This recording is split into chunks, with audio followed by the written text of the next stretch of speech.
buenos días a todos. Acá estamos en Ojo de Pez, felices de continuar. Y bueno, ahora los días viernes, cambiamos para el final de la semana. Bueno, hoy tenemos una invitada especial que ya ha estado conversando con nosotros hace unos meses, cuando presentamos el proyecto Toninas Centinelas de la Costa. Les hablo de Carolina Menchaca.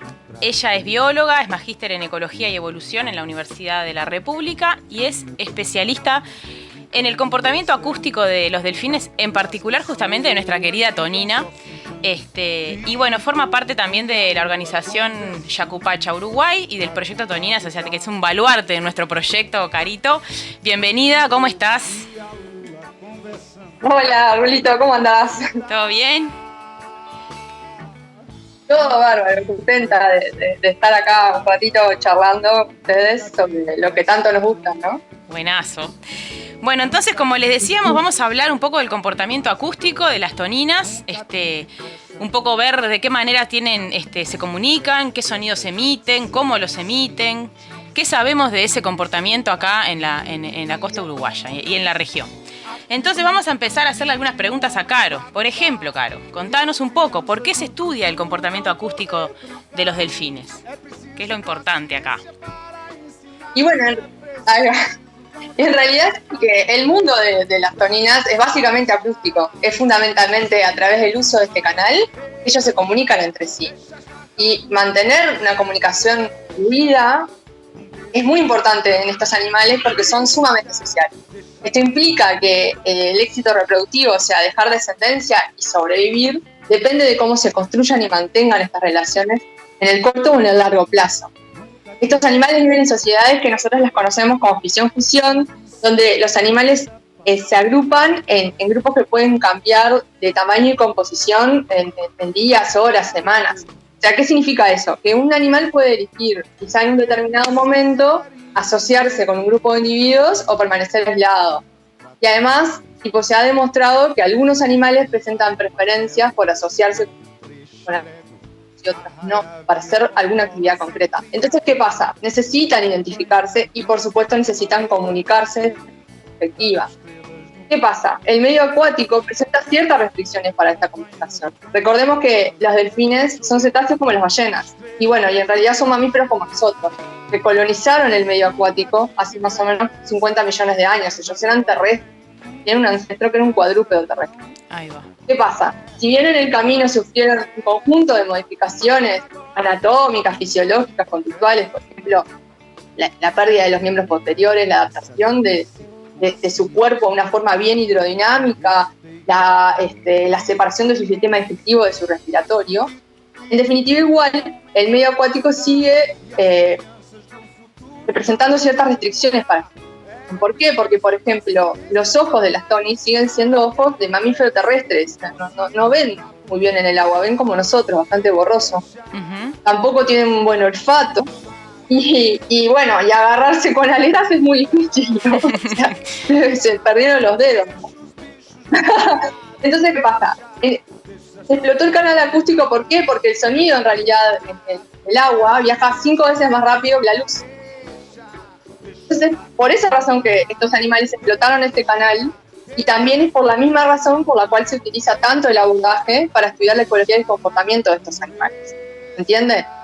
Perfecto. Además de que es una herramienta que es eficaz y no es pasiva. O sea, si bien buena parte del conocimiento de base se surgió estudiando animales que estaban en el cautiverio, en piscinas, en oceanarios, la mayor parte de la investigación que se realiza se hace en animales en vida libre y se utilizan equipos que nosotros los llamamos de escucha pasiva, o simplemente se registra lo que los animales emiten, no hay interacción desde los investigadores hacia los animales. Ahí va. Exacto, estamos hablando entonces de la necesidad de poder comunicarse en el mar y lo más efectivo entonces sería la comunicación a través de los sonidos, porque por todo un poco lo que mencionaste. Y entonces, ¿qué tipo de sonidos hacen ellos para poder comunicarse? Bueno, mira, las toninas emiten básicamente 3 tipos de sonidos, yo les voy a contar un poquito de cada uno. Clics, silbidos y sonidos pulsantes. ¿Ah? Los clics en realidad son pulsos cortos de muy alta frecuencia y de mucha energía que se utilizan para la detección de presas y la orientación. Es lo que nosotros conocemos como la ecolocalización. Cosa que, por ejemplo, también hacen los murciélagos. Lo que significa que los delfines son en sí mismos ecosondas, o sea, gracias a esa capacidad, ellos pueden sondear el ambiente y detectar la posición y el tamaño de sus presas según los ecos que reciben de las ondas que ellos mismos emitieron. O sea, emiten ondas y el tiempo que demora en regresar la onda y cuán deformada venga les da una idea del tamaño y de la distancia de la presa y también de los obstáculos que se encuentran en el camino. Es como que ellos ven con los oídos, digamos. Bien, ¿Entiendes? bien. Caro, una cosita. Si estás usando el altavoz, es mejor sacarlo porque se está cortando un poco la comunicación, ¿está? A ver. Sí. A ver. ¿Ahora? Ahí va. Seguimos, a ver. Pero ¿me escuchan bien ahora? Sí. Mejor. Perfecto. Bueno. Gracias. Bárbaro. ¿Entendieron lo de los clics? Sí, perfecto. Clics que básicamente son para detectar presas y orientarse en el espacio, digamos, ¿no? Como una ecosonda. Perfecto. Como una ecosonda, exactamente. Bueno, los silbidos, que es el sonido que a mí más me interesa, son un tipo especial de sonido que ellos emiten que tiene frecuencia modulada y es de banda estrecha. ¿Qué significa esto? El silbido es un sonido, o sea, es una onda que transmite información, que puede transmitir información acerca de la identidad del individuo o acerca del contexto en el que están. Que sea modulada implica que durante la transmisión de la onda se puede variar la frecuencia, por ejemplo, pasar de 5 a 20 kHz. Y esto ocurre fundamentalmente para que cada silbido se diferencie de los demás por esa forma del contorno. A ver, se los pongo así. Si nosotros hiciéramos una gráfica de la variación de la frecuencia en función del tiempo, una curva, veríamos como cada uno tiene una forma específica, según cómo varía o mejor dicho, modula la frecuencia. Por ejemplo, podemos poner como ejemplo para entenderse la idea de las ondas de radio FM, que son otra cosa, pero en definitiva lo que significa es que lo que se hace es modular esa frecuencia, pues se llaman de frecuencia modulada, y se separan las ondas de radio para que no se solapen y nosotros poder escucharlas. Por eso las sintonizamos, digamos, en esos distintos canales. No sé si me estoy explicando. Sí, bien. Como una comparación para que lo entiendan. ¿Sí? Lo de la banda estrecha, lo que significa es que las toninas emiten estos silbidos en un rango estrecho de frecuencia, que para la especie va entre 5 y 25 kHz. Dentro de ese rango ellas van variando la frecuencia del silbido. Y bueno, lo interesante de los silbidos, en verdad, es que además de ser especie específico, o sea que se distinguen entre las distintas especies de delfines,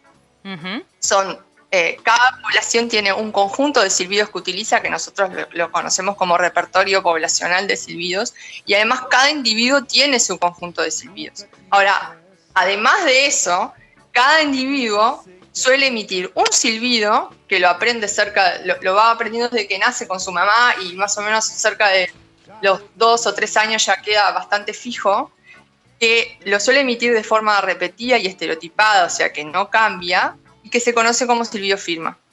Y varios estudios han demostrado que este silbido sirve para la identificación del emisor. O sea que entonces que sería una especie de... Con el silbido podés identificar a cada individuo de manera única y además, dependiendo de la cantidad o el conjunto de silbidos que tenga el grupo en el que habitan juntos, digamos, podés llegar a diferenciar poblaciones diferentes en base a los silbidos. Exactamente. Ahí está. Exactamente, porque inclusive más adelante les voy a contar, pero el estudio de la variación geográfica de esos silbidos nos puede contar un poco acerca de la historia evolutiva de esas poblaciones. Después Bien. les cuento un poquito más. Bueno, ¿se entendió entonces lo que es un silbido, básicamente? Bien, perfecto. Y bueno, el tercer tipo de sonido que emiten las toninas los conocemos como sonidos pulsantes. Son parecidos a los clics, son pulsos, pero tampoco está muy claro para qué sirven. Se los ha registrado básicamente en situaciones en donde se observan enfrentamientos entre individuos, o sea, comportamiento agonístico, pero todavía no está muy definido para qué sirven, en verdad. Aparecen en esas situaciones. Bien, o sea que digamos que de los 3 tipos de sonidos, lo que estamos como más en conocimiento son los clics, la ecolocalización, pero más que nada los estudios se han desarrollado más en los silbidos, digamos, ¿no? Y en ese sentido, correcto. ¿Cómo es que se estudian entonces estos sonidos en el ambiente natural, digamos?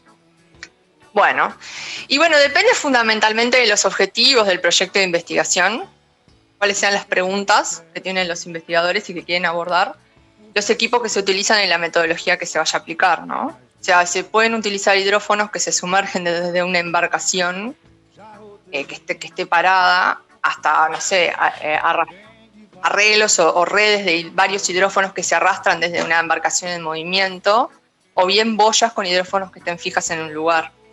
Nosotros en Uruguay, como nuestro objetivo está principalmente vinculado a este tipo particular de señal, el silbido, y fundamentalmente orientadas a los silbidos firma, nos interesa registrar, además de los silbidos en ese momento, el comportamiento y la identidad de los individuos que estaban en ese grupo en el momento que se grabó. Entonces, lo que se hace en verdad es utilizar un hidrófono y un grabador y lo que hacemos es grabarlos desde una embarcación, con la embarcación parada, evidentemente a la vez de que nosotros registramos el comportamiento y le sacamos fotografías a los animales. Esa es la metodología que usamos. De esa forma estamos identificando a cada individuo por las aletas, o las marcas en las aletas, pero además los estamos grabando y de alguna manera después se puede ir haciendo alguna especie como de match de, bueno, cuáles estaban, qué sonidos había, ¿no? Y de esa forma eso es como una manera más de poder identificarlos y de poder otorgarle a cada individuo su sonido, además de su identidad. En la letra, digamos. O sea, claro.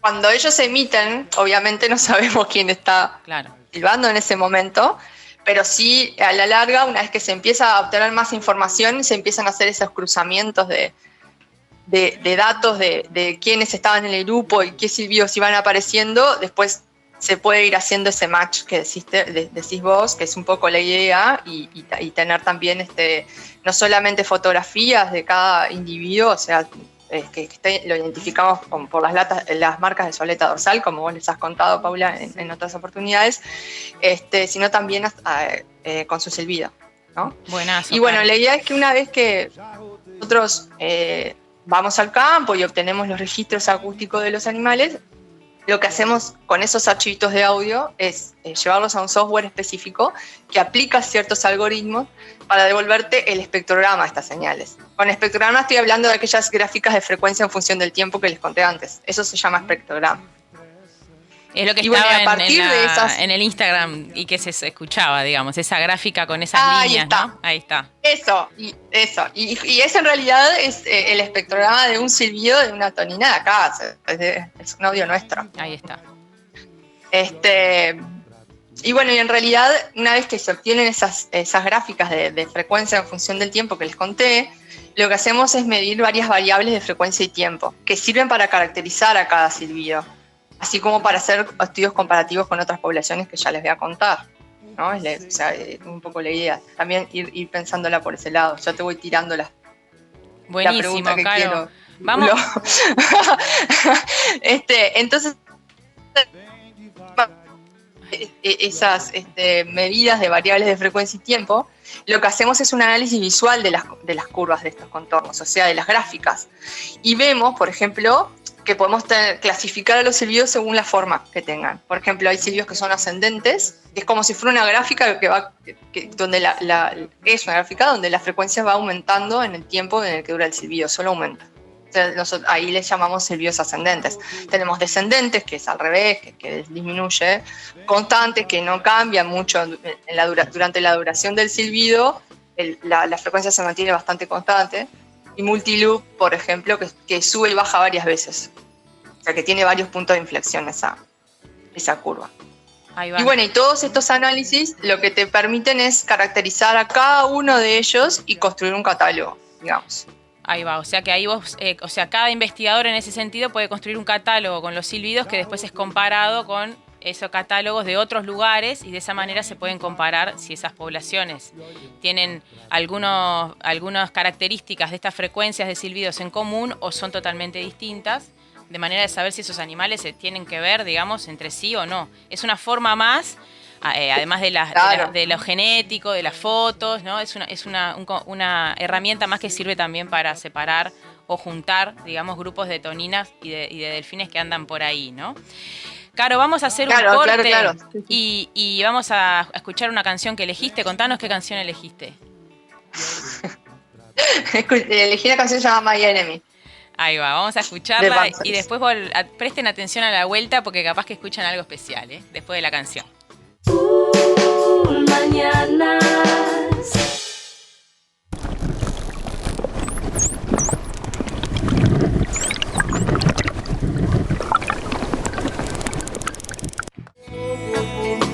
Bueno, volvemos con Ojo de Pez entonces en comunicación con Carolina Menchaca, conociendo más acerca del comportamiento acústico de los delfines.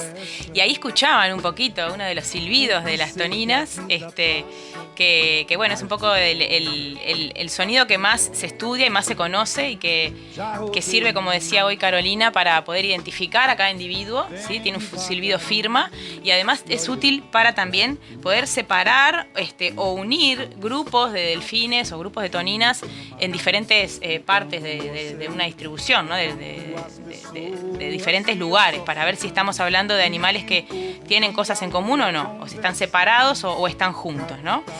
Para este segundo bloque la idea es hablar un poco de lo que conocemos sobre este comportamiento acústico de las toninas acá en Uruguay. Entonces Carolina un poco nos quería contar, a ver, de manera así medio general, qué estudios se han hecho y qué es lo que sabemos. Bueno, mira, el primer estudio que se hizo acá en Uruguay lo hizo el colega Javier Telechea en el 2014. Y bueno, y él utilizando boyas con hidrófonos determinó que las toninas parecían vocalizar más durante los meses de verano y parece que había una variabilidad estacional en la emisión asociada con la variación de la temperatura superficial del mar. Después nosotras en el 2017, en el marco del proyecto Toninas, empezamos a grabar con un hidrófono a bordo de una embarcación, o sea, usando otro tipo de metodología enfocadas a la búsqueda de los silbidos, concretamente de los silbidos firma, y registramos más de 100 silbidos, de los cuales 15 tenían esas características de ser repetidos y estereotipados. Y bueno, en realidad pensamos que podrían constituir los silbidos firma de al menos 15 animales, que son casi el 25% del total de los silbidos que tenemos estimados para Uruguay. Y bueno, entonces en este sentido hemos orientado nuestra investigación hacia la búsqueda concretamente de este tipo de silbidos para construir el catálogo. Y más recientemente el mismo colega Telechea determinó que parece que también hay variación entre los trenes de clics entre distintos comportamientos. Y bueno, y eso fue tipo, mirá, porque como en biología siempre pasa, nunca está todo dicho, y a pesar de que nosotros aparentemente los clics se utilizan solamente para la ecolocalización, bueno, aparentemente no, que hay indicios de que también se utilizan para fines de comunicación social. Pero es un campo nuevo. Es lo que tiene de lindo esto, en verdad. Vos cuando te empezás a meter en esto, descubrís que siempre hay mucho más para descubrir. Tal cual. Un resultado te da otra pregunta y así seguís por la eternidad, ¿no? Y seguís por la eternidad. Sí. En ese sentido, ¿qué aportes, por ejemplo, han hecho estos estudios a nivel en el marco, por ejemplo, de la validación de la tonina como subespecie acá en lo que es Uruguay y la región? Acá les quiero recordar que en el 2018 se validó, los investigadores, ¿no? A nivel internacional se reconoció que la tonina que habita entre el sur de Brasil y el centro argentino, o sea, sur de Brasil estamos hablando de Paraná, Río Grande do Sul, Uruguay, y todo lo que es provincia de Buenos Aires, Río Negro, Chubut, ¿no? Es una subespecie, quiere decir que es una tonina diferente a las toninas que se ven en otras partes del mundo. En ese sentido, estos trabajos, ¿en qué aportaron? Bueno, justamente más o menos lo que hablabas vos al inicio de utilizar también la herramienta de la vía acústica, no solamente para el estudio del comportamiento y la ecología de una población concretamente, sino pensando en que la variación de esta señal, justamente por la importancia que tiene para la supervivencia y el éxito reproductivo, refleja la adaptación a las condiciones locales y puede reflejar un poco esa divergencia o la historia evolutiva de estas poblaciones que pueden estar interconectadas, como en el caso de las poblaciones que ocurren en el sur de Brasil, Uruguay y Argentina. Y bueno, lo que hicimos nosotros en el 2017 fue comparar estos rangos de frecuencia y los contornos para, en colaboración con investigadores de varias instituciones de Brasil y la Facultad de Ciencias, para la geográfica. Silbidos que se registraron en 3 poblaciones de Brasil, en Lagoa dos Patos, en Tramandaí, en Río de Janeiro, con la población de acá. Y lo que observamos fue que los silbidos de las poblaciones donde ocurría en esa época morfotipo, hoy validado subespecie, eran más similares entre sí que con los silbidos de los animales que ocurrían en Río de Janeiro, donde estaba el morfotipo truncatus. Entonces está bueno porque el resultado coincidió con esos otros estudios genéticos y morfológicos y brindó nueva evidencia a favor de la subespecie Gephireus. O sea que las toninas de Uruguay, digamos que tienen silbidos muy parecidos a las toninas del sur de Brasil, no así Correcto. parecidos, no, o sea, y diferentes a los de, por ejemplo, Río de Janeiro, donde ahí ya estamos hablando de la otra tonina, que es otra subespecie, claro. ¿Sí? Que ya no, o sea, tiene sus diferencias morfológicas, genéticas y bueno, también comportamentales a nivel acústico también. O sea que en ese sentido... Por eso, da indicios. Da una evidencia a favor. También hay cuestiones también de distancia, por ejemplo, ¿no? A veces la diferencia que puede estar reflejando adaptación a las condiciones locales, pero lo que observamos fue una diferencia tal significativa de que nos da más una pauta de que tiene que ver con el tema de la subespecie, más que con un tema de adaptación a las condiciones locales. Claro. Pero se tienen que seguir haciendo más estudios, en verdad. Y es que seguramente las toninas de Río de Janeiro no llegan hasta acá como para poder reproducirse con las toninas de Uruguay. Por eso están totalmente alejadas y ya se están diferenciando en ese sentido. Exactamente. Y a nivel de conservación, ¿qué implicancias tienen estos resultados a nivel de la conservación? ¿Para qué aportan en ese sentido? Mira, el estudio de la bioacústica y este enfoque se utiliza para estudiar el impacto de ciertas actividades antrópicas que generan ruido en el agua y que pueden interferir con la comunicación en las toninas. En particular, por ejemplo, en lugares donde hay mucho tráfico de embarcaciones, como puertos. Es cierto que la costa de Rocha es un lugar bastante silencioso en este sentido. O sea, lo que puede pasar es que haya enmascaramiento de los silbidos por la interferencia del ruido generado por embarcaciones de chico y mediano porte, asociados al puerto de La Paloma, por ejemplo. Y esto podría explicar por qué hemos visto silbidos que tienden a ser de baja frecuencia, pero en realidad es medio especulativo eso. Yo creo que lo importante es estudiarlas para generar esa línea de base. De modo que si más adelante ocurre el desarrollo de alguna de estas actividades en el área, nosotros vamos a poder tener esa información de cómo era antes y después y poder evaluar si hay un impacto y cuál es su alcance. Y de esta manera poder generar información que pueda ser aplicada en medidas de manejo, con el fin de mitigar estos impactos lo más posible. O sea que teniendo la base de información ahora, digamos sin grandes impactos en la costa, de lo que es la comunicación acústica, podemos ver después si ocurre algún tipo de cambio drástico, importante, de mayor uso o mayor navegación o mayor tráfico de embarcaciones, ahí se podría ver Correcto. Cómo sería el impacto de eso, ¿no? Si hubo algún cambio claro. en esos tipos de silbidos. Exacto. Buenísimo, Caro. Exacto. Bueno, y ya vamos a ir terminando. Un poco preguntarte qué plan tienen de cómo seguir estudiando, qué idea tienen, cómo seguir. Y bueno, en realidad nosotros en el corto plazo lo que queremos es aumentar el número de silbidos, o sea, seguir saliendo y obtener más información para construir este catálogo, haciendo énfasis en la identificación de estos silbidos firma de identificación que les decía, para poder comparar con el sur de Brasil, fundamentalmente con Lagoa dos Patos, donde sabemos, como les has contado, Paula, que hay desplazamiento de individuos. Entonces también nos ayuda a conocer más sobre la historia de vida de los animales, comparar tanto catálogos de fotografía como catálogos de silbidos. Y creo que en el mediano plazo un poco la idea es trabajar más sobre el comportamiento social.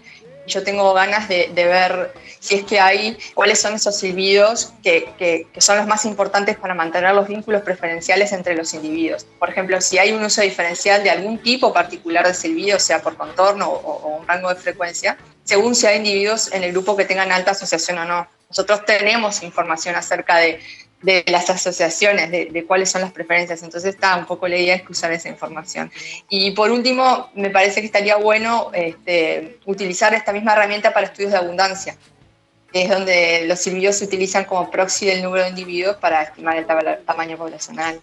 Ahí va. O sea, teniendo esa idea de que los silbidos firman representan a cada individuo, bueno, podemos utilizar los silbidos también para estimar el tamaño Para saber poblacional. cuántos animales son Exactamente. en una zona. Exactamente. Ahí está. Exactamente. Si no ves los animales, capaz que escuchas el silbido. Claro.